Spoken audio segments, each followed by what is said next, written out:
Profile interview. It's 19 minutes after 9 o'clock. My guest is Dr. Moratwe Masima. She's here with me in studio. And we are talking just about her incredible life's journey. And hopefully we'll be able to glean some wisdom from this young lady. Dr. Moratwe Masima, thank you so much for joining us this evening. I really appreciate you coming through on a Friday evening. Night here. Yes. I really, really appreciate that. Thank you so much for having me. So you're a doctor? Yes. Like doctor, medicine doctor? A medical doctor, yes. Like heal people who are sick and dying kind of thing? Yes, every single day. Yeah? Yeah, it can get really overwhelming and stressful. This week was actually a really tough one, but, you know, it makes me realize the gravity of what I do. You were a beauty queen. Yes. You were involved. A lot of people would say, why with your brain power to even become a doctor did you even go that route? Mm-hmm. Because, and I think wrongly so, beauty pageants are usually associated with people that are not endowed with brains. But we're seeing that that's not the case, right? Yes. But what attracted you to beauty pageants back in the day? I would say that Miss South Africa was something that I watched from very, very young. I looked at the women that were on that stage and I saw empowered women. I saw women that spoke their minds and, yes, were really attractive and beautiful. But in my mind, I saw women that I really wanted to become one day. Attractive and beautiful. Attractive, beautiful, but also intelligent.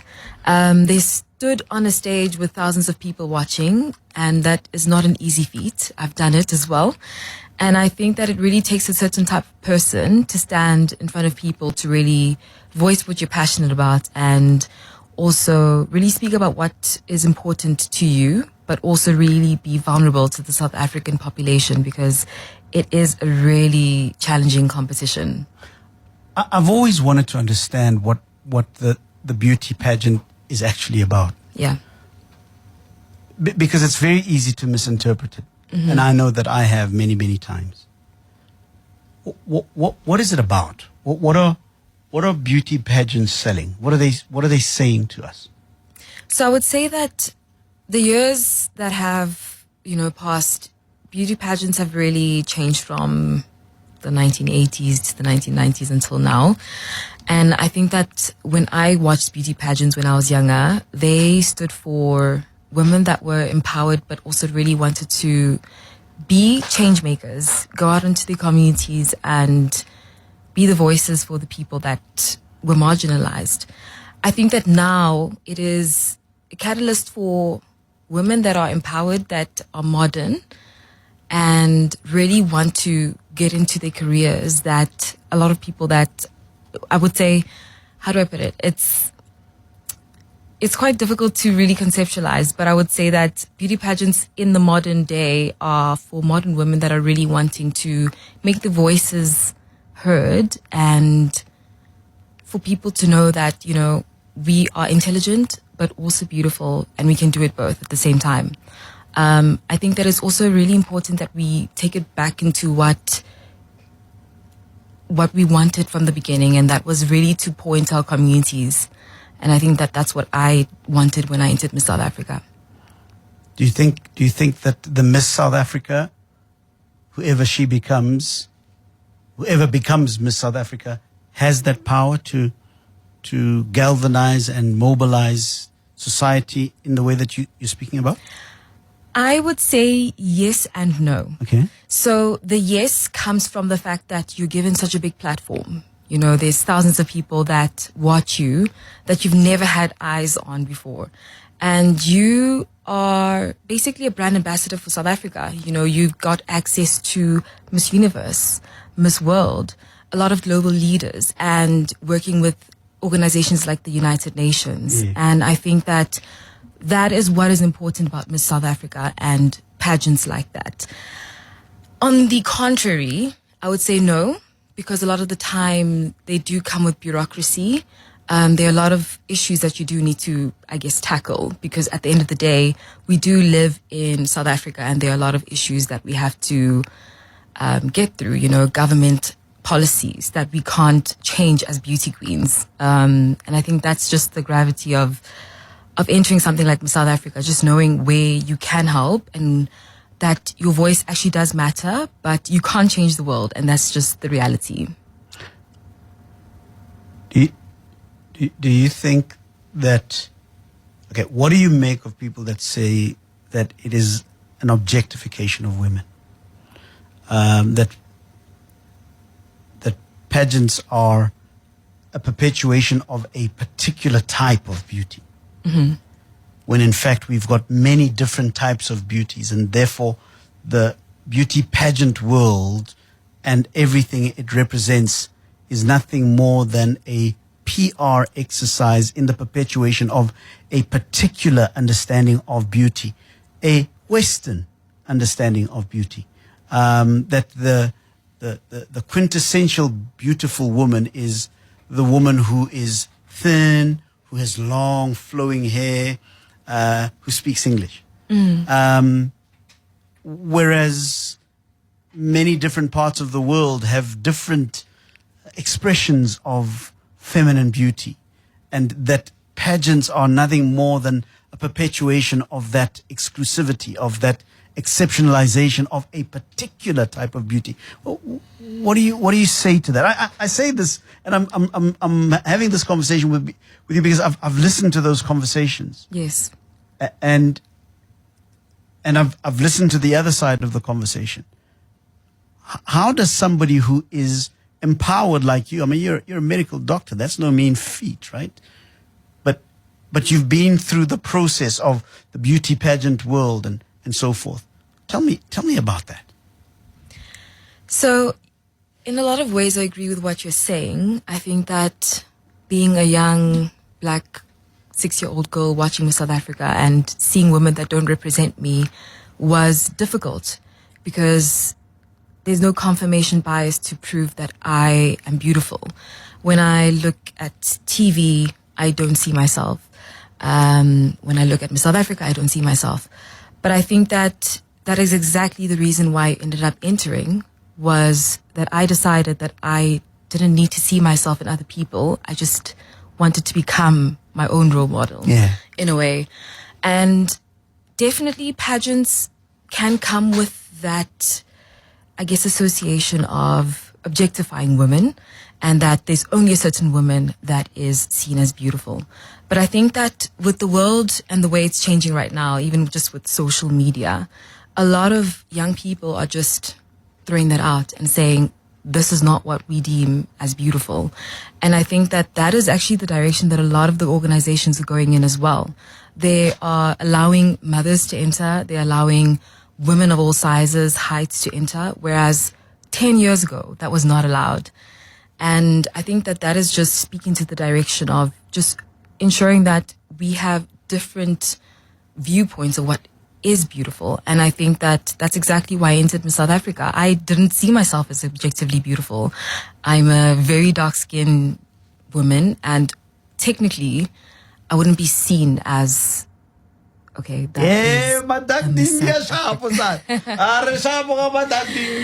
No, but technically in our South African culture, that is just, you're teased in primary school. I get it. I mean, there is the whole thing of, what again, this thing?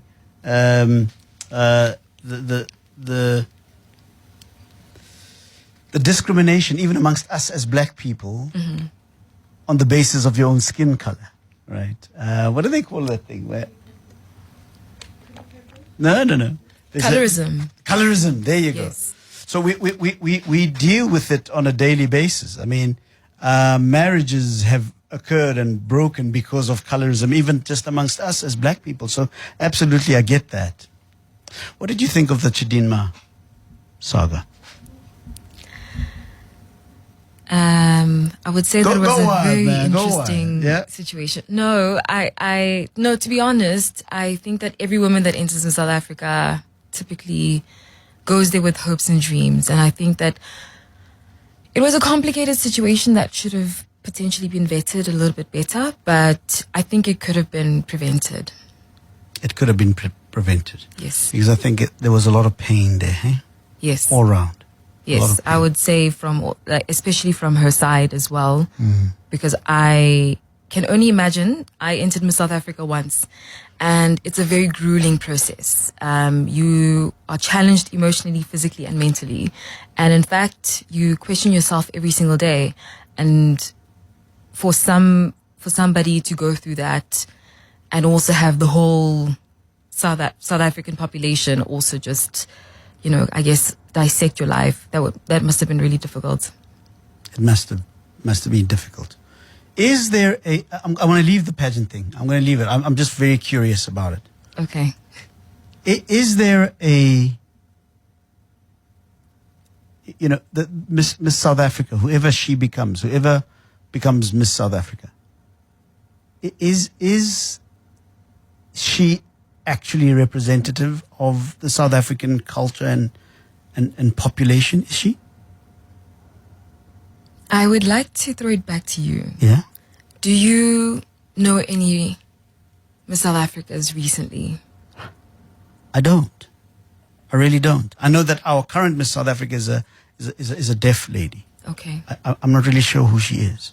Okay. But I've never resonated with any of the Miss South Africa people, really, because it was for me just a very elitist place that I couldn't really relate to.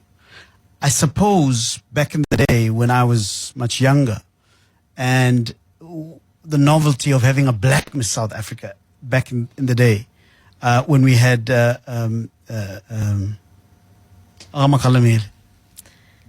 Peggy Sue. No.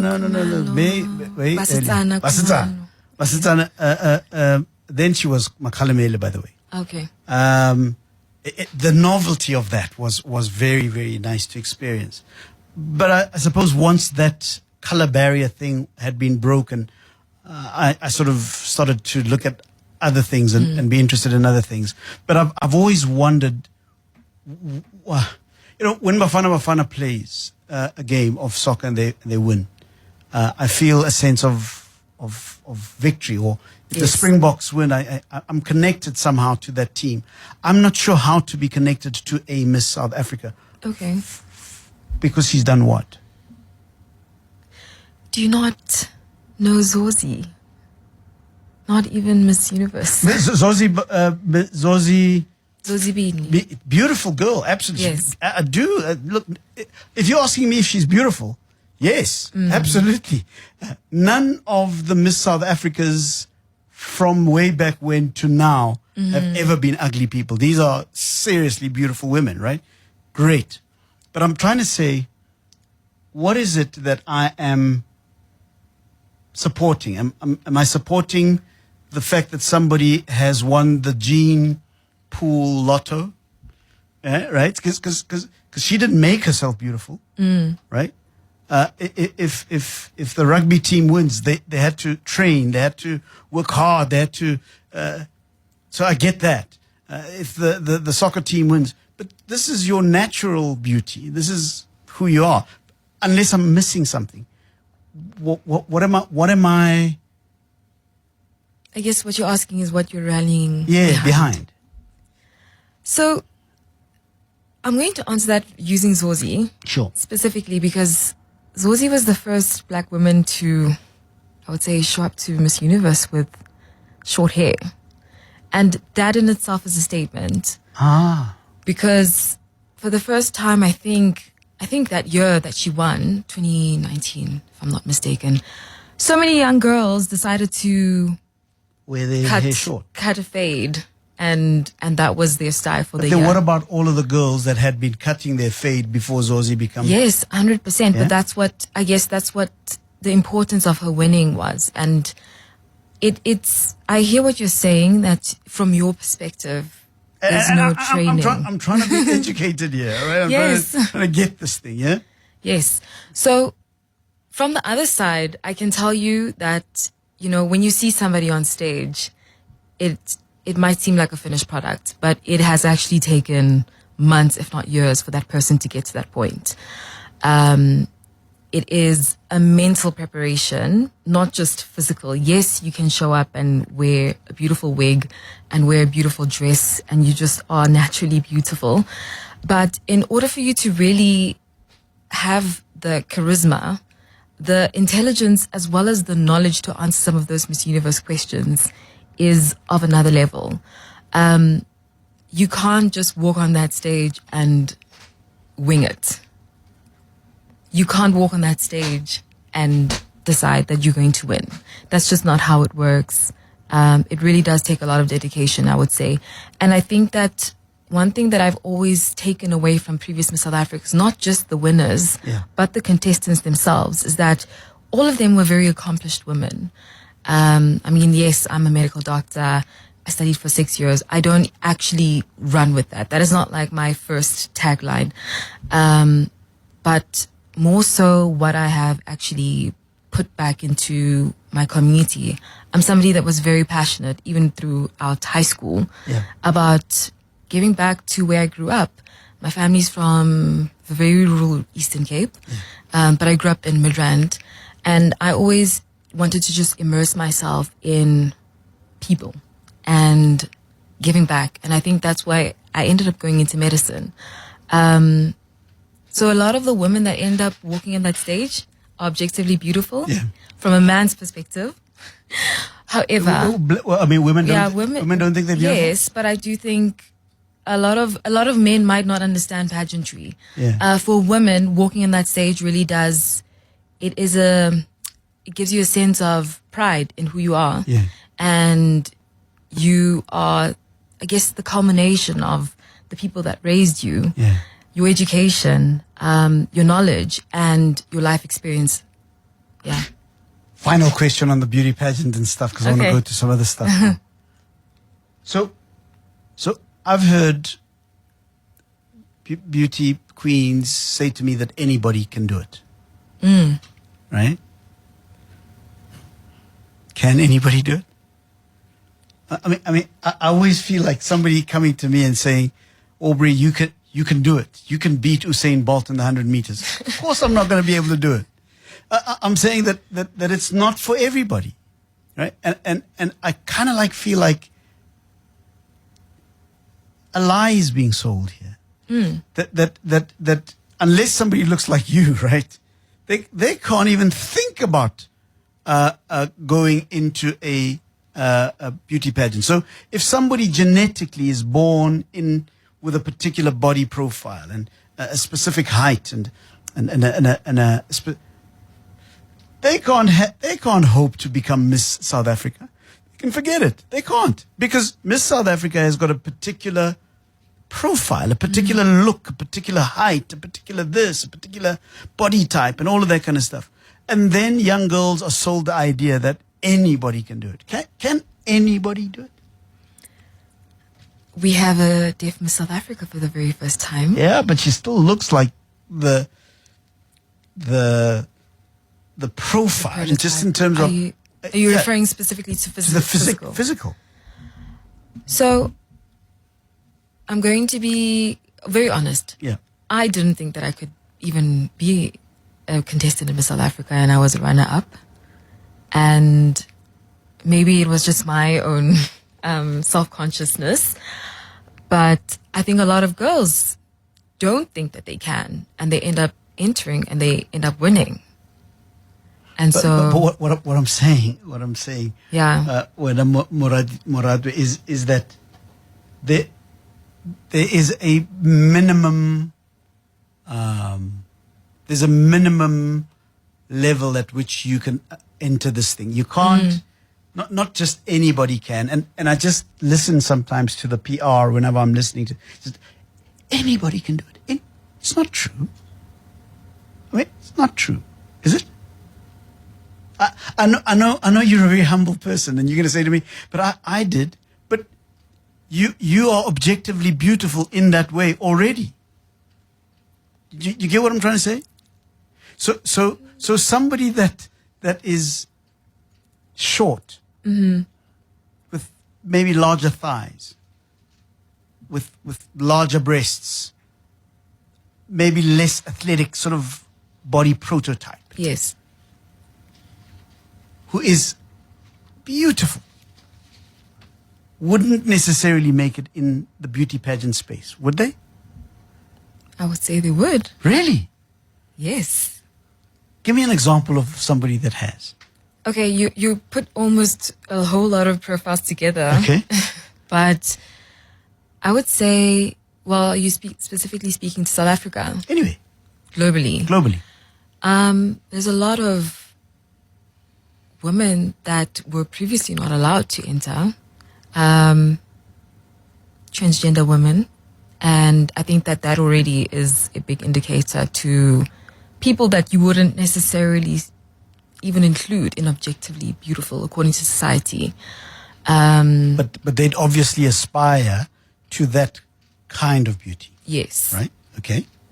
Yes. Yes. So there's many, in fact, and a lot of them have actually won their national titles. We haven't actually had a global winner yet. No, Yes. no Miss Universe who's won. But I do think that, I completely hear what you're saying, Yeah. but I don't think that pageantry is completely against what you're referring to. I think that it is moving towards... It's an evolutionary process that it's Absolutely. it's moving towards a more diverse understanding of what beauty is. Definitely. Because I don't think that maybe even 5 to 7 years ago, Yeah. we would have had this many women of color that had entered Miss South Africa and had gotten so far. Previously, I would say, I remember watching Miss South Africa and only seeing women that did not look like me. And that's just the reality. Yeah. Yeah. That were the politics of the time, I suppose. Yeah. Yes. And maybe you're saying to me that as we evolve in the politics of the time, as we become more progressive, we'll be able to start seeing different types of what we understand beauty to be.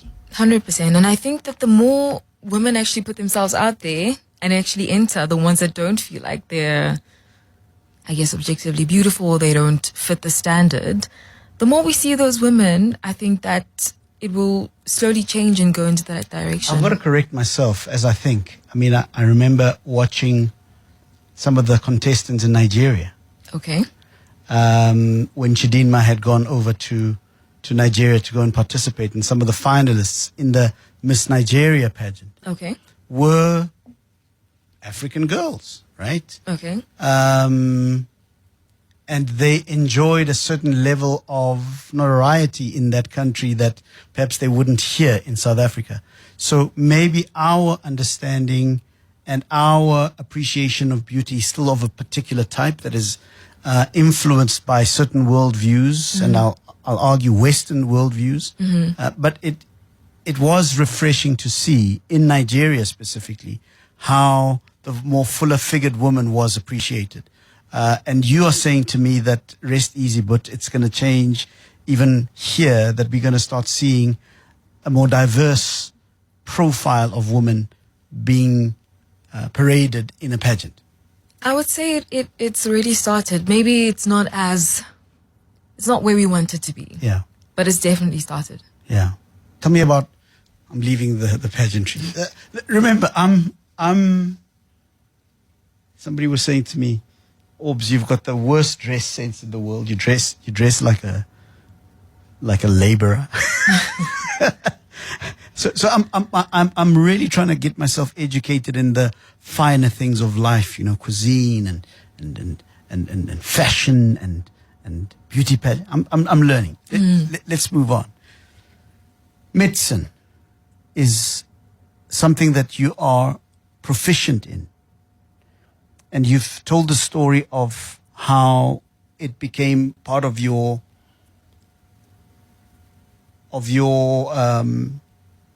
life aspiration. Yes. So it became the thing that you used to be able to serve, I think is the term that you used.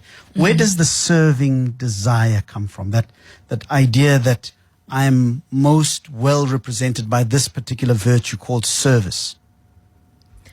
I would say that I decided on medicine quite late, actually. I'm the first generation doctor, so I'm the very first doctor in my family. I had no one to really... Did you get people like standing up outside the house and say, hey man, come fix this toe? And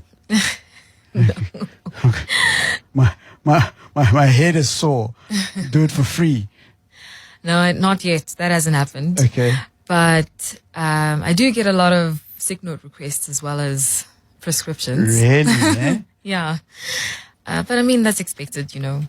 How do you handle that? Okay, How do I handle that? Yes. It depends. It depends on who it is. If it's family members, I'm a lot more lenient. Yes. If it's friends and other people, it's quite no. I don't do that. Yeah. Okay. Yes. We'll talk about that just now. But yeah. So why did medicine become the vehicle for the expression of this virtue that you have? That we could call service. Yeah. So I would say that I grew up in a family that was very people-centered, you know. As I've mentioned, my family is from the rural town of Matatiele, and I think that when you... I've been speaking to a lot of people from Matatiele. Where do you get these people? All these people from Matatiele. Lots of people from Matatiele. Okay, yeah? Yes, I wasn't born in Matatiele, but I go home quite often. And I think that being from a very small town like that really teaches you how important it is to lean onto other people. And I think that what happens in Johannesburg or the suburbs is that a lot of people are quite independent and, you know, you just focus on your family. That's it. But I know how important it is to really be community focused. And I think that my aspirations when I was younger were that I really wanted to integrate science and beauty in some sort of capacity. And hence the pageantry comes in. And I think that was just a driving factor for me, is that I wanted to use my knowledge to make an impact in whatever capacity that looked like. Whether I went into medicine or engineering at the time, that was actually what I thought I would do. Eventually, I knew that I just wanted to ensure that I make a change in some sort of way. I am somebody that just really feels quite, I would say, fulfilled from seeing other people. Yeah, but why medicine? Why medicine? I mean, you could have been a security guard, man. Well, I needed to do science. I completely get what your viewpoint. Yeah. I think that medicine for me, actually how it came about was that surprisingly, it's a bit of a morbid story, but I went to Stellenbosch University. That's actually where I ended up studying. And I was invited there as a matric student. What we had to do was that we went into the laboratories where they had cadavers. Cadavers are basically dead folks, dead bodies. Yep. And they were just doing proper anatomy and just teaching us, you know, from a high school perspective. See, that's the only reason I probably would never become a doctor. The only reason? Yeah. Maybe other reasons, but like when it comes to cadavers and all that sort of stuff, I wouldn't have been able to handle that. I would have just dropped right there. And that's the thing. A lot of people did. Really? And I was so enamored. I was excited. I held a human brain. I thought I saw a little streak in your eyes. No. I thought I saw something in your eyes that suggested crazy. No. Okay, but you were very comfortable with the cadavers? Yes, I was excited. Not, and as I mentioned, I didn't want to tell this morbid story, right. But I'm kind of using it as a catalyst to explain that for me, I saw medicine as a way to use what I naturally like to do. I like to speak, I like to connect with people, and I also like science, and I wanted to integrate that. Yeah, and I suppose medicine provided you with that vehicle. Yes. Is there a specific sort of speciality in medicine that you maybe not now are involved in, but later on see yourself involved in? I actually always wanted either to be a plastic surgeon or go into dermatology. I'm currently not in those fields. However, I kind of do a bit of everything. And so You're a general practitioner at the moment, right? I'm in the public sector, so I'm not actually called a general practitioner, but essentially I do a bit of everything. So I have to be knowledgeable about Most pediatrics. things, But I'm not specializing as yet, no. Doctors graft. Doctors work. Yes. Okay? I mean, doctors work. It's like brutal how doctors work, hours and hours, and relentless human interaction at the moment when humans are at their most unflattering, right? Tempers flare and all sorts of things, particularly in the public sector. Yes. Nothing glamorous about medicine in the public sector. Nothing. I've had time to hang around with doctors. No, I'm good. I'm not interested, right? And I've always been amazed by how doctors are able to keep calm and to just keep calm. Is that part of the training? I think you develop that skill. Yeah. I wasn't somebody that was calm until I think it was second year of university. We were involved in a resuscitation that didn't go well. Basically, the person ended up demising. Yep. And I remember being there in the hospital and realizing just how important and overwhelming this job is. And I went back to Res that day thinking I need to study because I knew nothing and I panicked. So I think that those situations really teach you that you might not know everything in that moment, but when you can, just try your best to be the best version of a doctor you can be. The gravity, the seriousness of dealing with human life, of dealing with life and death situations where people live or die, it must weigh heavily on your mind sometimes. It does. And I imagine that you sometimes, as you said, when you saw somebody pass on, it would have really, really shaken you to the core, especially at that young age. How do you replenish? How do you find ways of filling your cups? Because I imagine that must deplete you. That's a good question, to be honest. Doctors don't take care of themselves, but I've found that just ensuring that I do small things every single day that just add to either my morning routine, my evening routine, make a big difference. So if I am not calm when I get into work, it can follow me, especially if I don't, for example, either exercise that day or if I don't meditate that day. It could contribute to somebody not doing well. And so I really do take my mental health quite seriously. I'm somebody that has always done so from medical school because I've seen so many of my colleagues already in medical school. I think about 50% of people were already on antidepressants in medical school.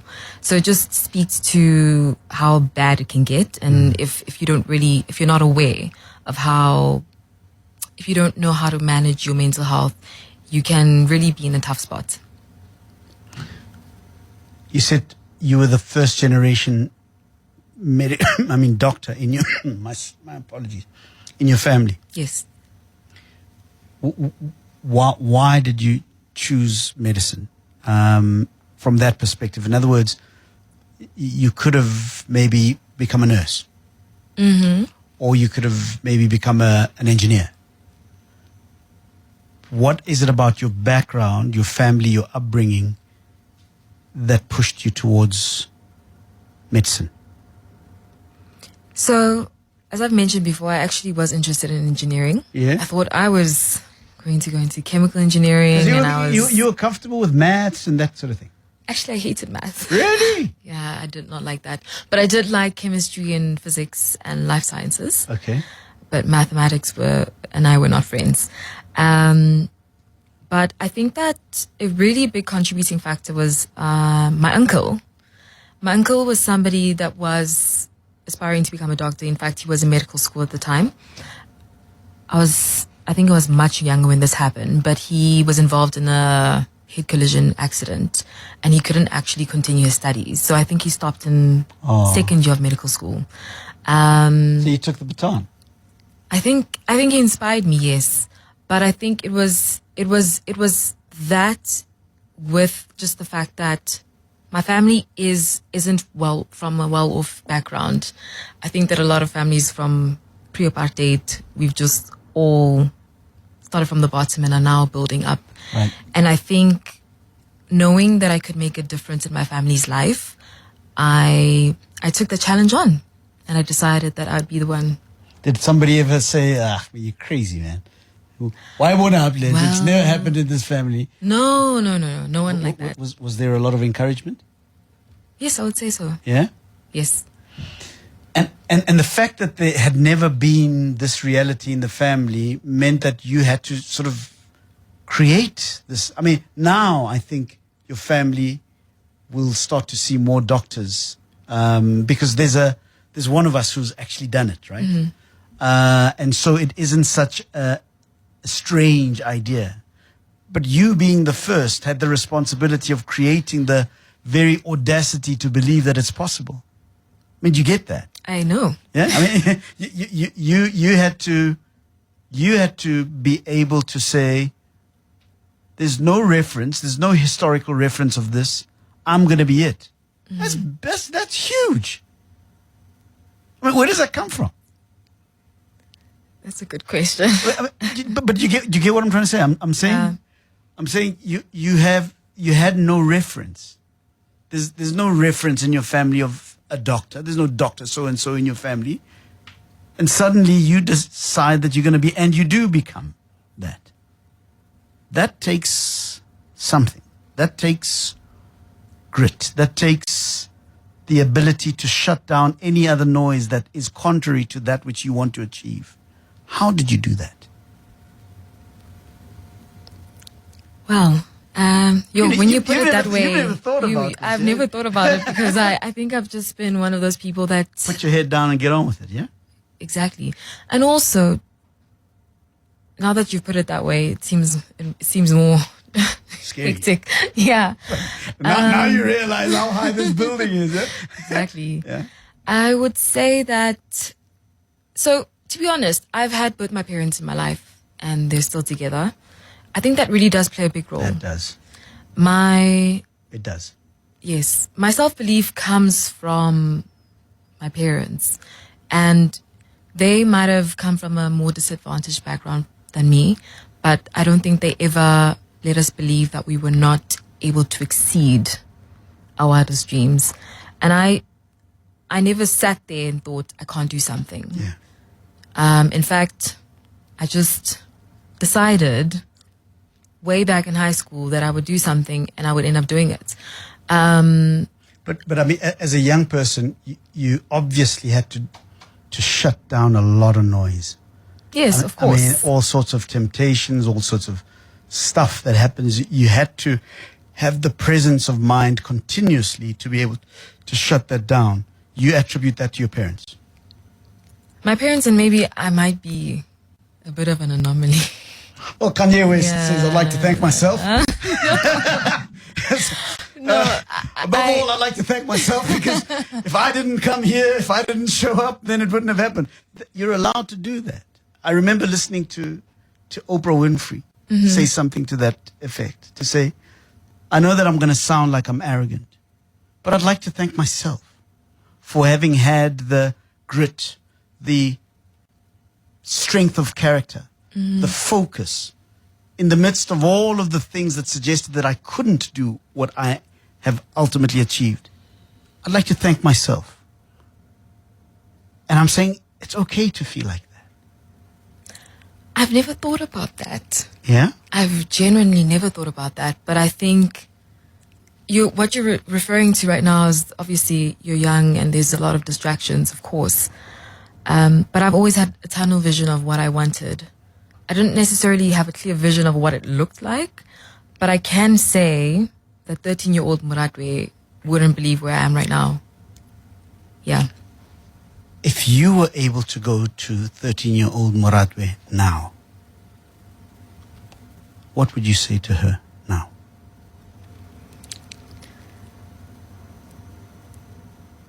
I don't want to sound cliche. That's the problem. Cliches are truths. That's why they are cliches. I would say,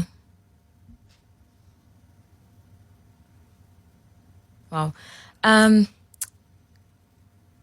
it's possible, even though not everybody, but you tell yourself that it's not.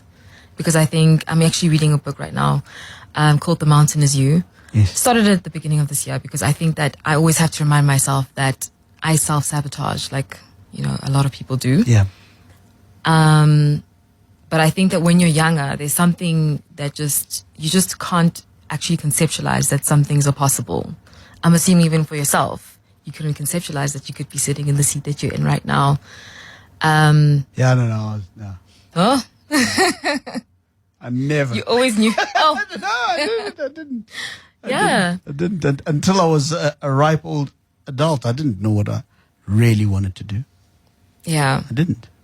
So that's why it's so refreshing to see somebody so young who's been able to stay so focused amidst all of the possible distractions and not want to blame anybody or circumstances, but put your head down and got on with it.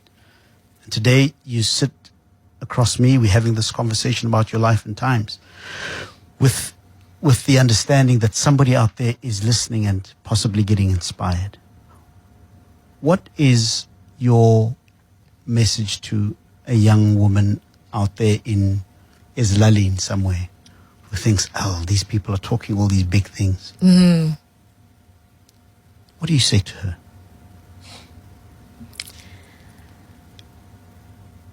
I would say the tunnel vision is actually an advantage.